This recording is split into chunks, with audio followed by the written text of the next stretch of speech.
จะคืออยากหายเราห้าเวลาวันนี้เราได้เราพ่อขอเราจะเห็นทางใหม่โอ้ยอยู่ค่ะไม่ได้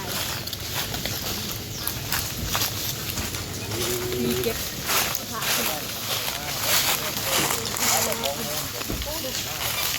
วนเราดูทางใหม่น้อยได้เจอจะทอดอาหารแล้วยังจะแตกขโมยเมื่อมันระยะน้ำอยู่ที่ไหนจะไม่รู้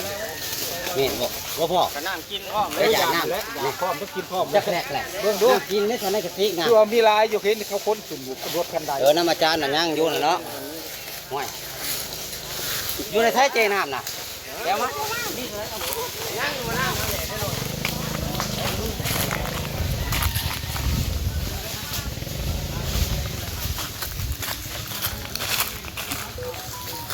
เสือ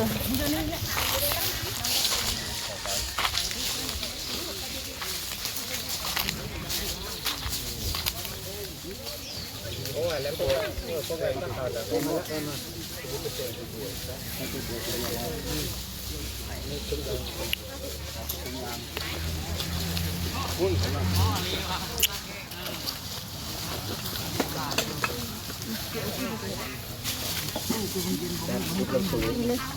แสดงว่านี่ค่ะนี่ผมดีเย็นยี่บ่อะไรเนี่ยฮันเลยเย็นยี่บ่เย็นบ่ให้พ่อมีแล้วล่ะ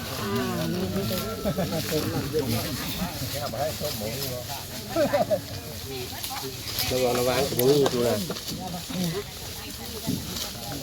คือบอกเอามานานทำวานเนี่ยละหมากเลยโอ้ยสูงไปดอก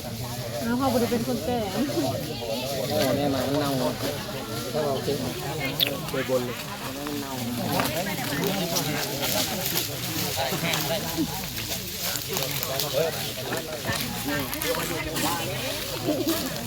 ไปเอาในรถเอาแกงได้ในรถเลยพ่อมีอยู่ในรถเจ้าโอ้ยจอดไก่ก็รอรถอ่ะรับทำมากอ่ะผูใส่คล้องกันอยู่พุ่นผูไหวเครื่อง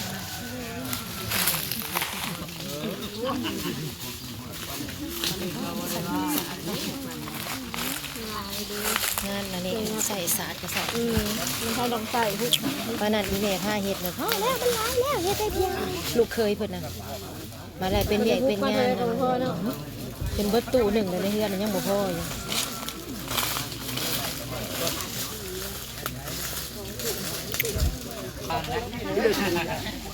แทนอะไรกับเมื่อ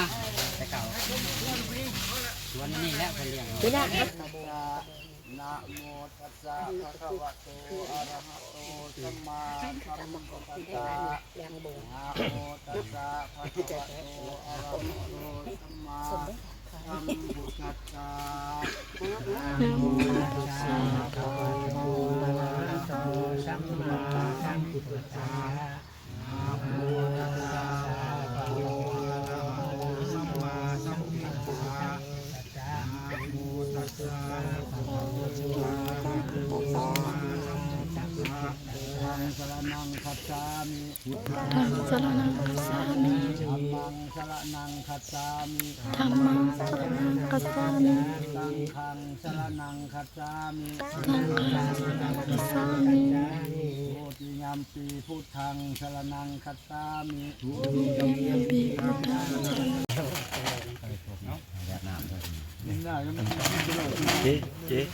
จ๊น้ำให้คนโอ้สิมาจากสุดังอาสาวะปัญญาวะหังปานังสังกตังหูตุอานาตติกะเลวัตถุทานที่ทุกข้าน้อยทั้งหลายให้น้อมนำมาถวายเป็นของบริสุทธิ์ขอจะถึงความสิ้นไปแห่งอาสาวะกิเลสเที่ยงมักดองสันดานอันธิทานกาวาพระนิพพานในอนาคตการอันจะมาเบื้องหน้านั้นเถิดสาธุอิมานีมัจยังพันเตกัปปุลุขานีกัปปริวรานี สังกัสสาอุโนสยามาสาธุโนพันเตภิกขุสังโฆอิมานิกัปปลุขานิสัพพลิวลานิ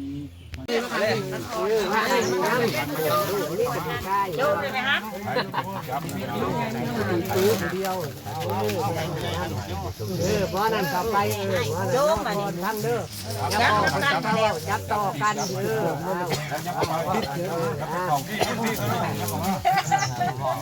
เป็นการจับต่อไปมาแล้วล่ะมาลูกป้า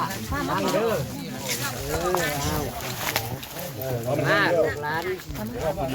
จักนะโมตัสสะภะคะวะโตอะระหะโตสัมมาสัมพุทธัสสะนะโมตัสสะภะคะวะโตอะระหะโตสัมมาสัมพุทธัสสะนะโมตัสสะภะคะวะโตอะระหะโตสัมมาสัมพุทธัสสะอุกาสาจะทำงานขอน้อมเข้าเกศา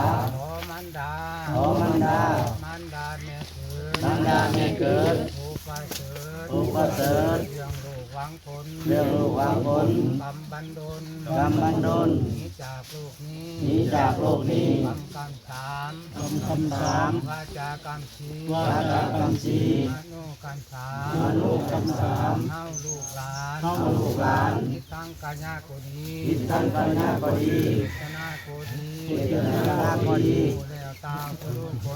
ผู้แล้วตาผู้ลูกโกดีคำใดอันบดีให้ติดโตไปนำกรรมใดกรรมดีมาไว้เบื้องหลังพุทโธโลเกธัมโมโลเกอารัญญาเกเตตัมตุลามิขออยู่แต่ขอนเนี่ยประยุทธ์เป็นขอนประยุทธ์และขอนพุทโธ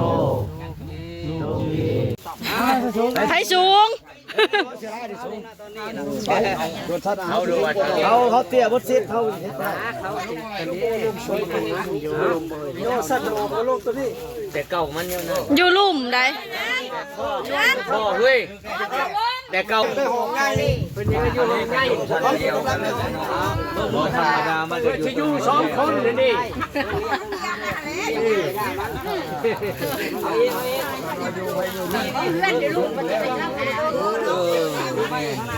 ธรรมดามันก็อยู่เป็นนี่สองสามคนก็อยู่นี่ฮะใช่ก็คือที่ดอกตัวเทิงนั่นช่องนั่นที่ช่องเย็นที่สุด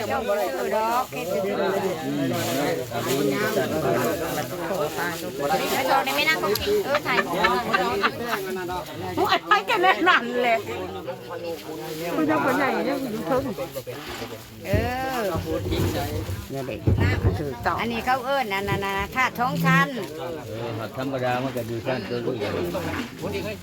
แล้วประตูมันตรงกันเนี่ยประตูใช่เพื่อนลุงมาต่อที่สื่อโอเคประตูหน้าบ้านตรงกันโอเคเอาเพื่อนไอ้เก่าไอ้เก่าเป็นเพื่อนเอามาโยนคักคาดกันแล้วเป็นเรื่องจริงเรื่องแล้วเขาเห็นอะไรบ้างยังสิได้เอาอีพิษอ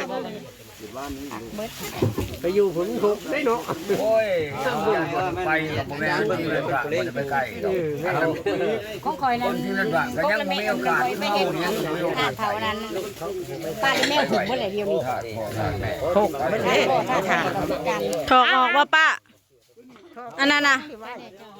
เอาแบบนี้เอาเป็นที่ประชาเลยนักถกแค่ทงใช้ทงมันเนี่ยถกไว้น้ำกว้าไว้น้ำมันเขาแลบซะก่อนใช่แนวระทงบ่เนี่ยเราทงเขากระจกใส่นี่เขามันมีถกบัดโกกระโตกถวยนะเด้ตั้งไว้อยู่ลุ่มนะบ่พันเจ้าเพื่อมอลอน1,000อีก1,000เด้มะกาบ แล้วเขาจะมาจูนมา บ่แล้วเขาสิมาเฮ็ด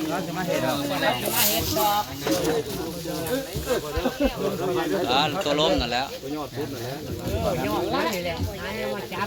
จอดข้างในนั่นแหละ เรื่องด่านี่นะเขาเปลี่ยนเป็นอะไรไหมพูดห้องข้างพูดได้ป่ะได้ไม่ได้ขอทานโอ้ตัวนี้แป้งมาไหนตัวนี้นะ4,000บ่ได้ตัวดองเรากดกระจายเห็นกลางด้วย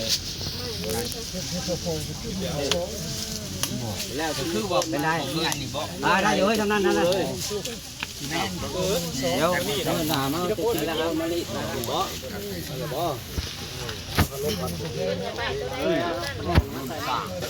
พอดีงามน้อยงามเป็นไปตามมาเอง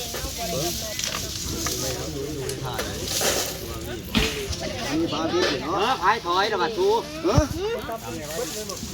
โยขายครับนะผู้เจ้ามันเองบ่โอ้บุญเลยบอกพอทำมาเดียวนี้ดังสำนีเลยสมควรเลยเจ้าของตัวเองบ่มอนักดีรถตัวนี้ก็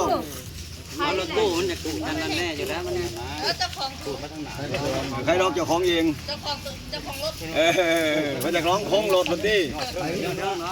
ก็จะกากมาไว้นี่ได้เดียวไก่ด้อบ้านเราเห็นทางหลังมีพวกไม้ลายมีแต่ในสวนว่าแต่ครับเมื่อเลยตำดอกมันดีกว่าไปฟังเงินกับพวกมันชี้เขาว่าไงจำรถจำคงยางเขาแตกหมดโอ้ยคนยางผมเคยคำนวณเนี่ยพ่อก็เลยเชียวน้ำไอ้หอดลายอิเมยังสัพพัญญุปัญญานาปฏิเมธัมมาวารุสุสาสัพพิติสัพเพติติพุทธคุเนอวานิสัพพะสาริยานิสุภะคารัตถะวิปติยามาติปาริธัมยัตมาหันตเทโรวิญญาการุญญาทิตังอุปกาเปตวะปุติสัตตาเตตุจักวาเลสุเทวตายันตนาปฏิฆานาทินัจจาวิตาภูเรโลกามานุตาตุภิกาสัมพุทธังทิวิทังปัญญังทิอามันตาราตาปิสิปานิทันตัมปะนามหายาปะหุเทวามานุสัจจะมังคาราอินทายุง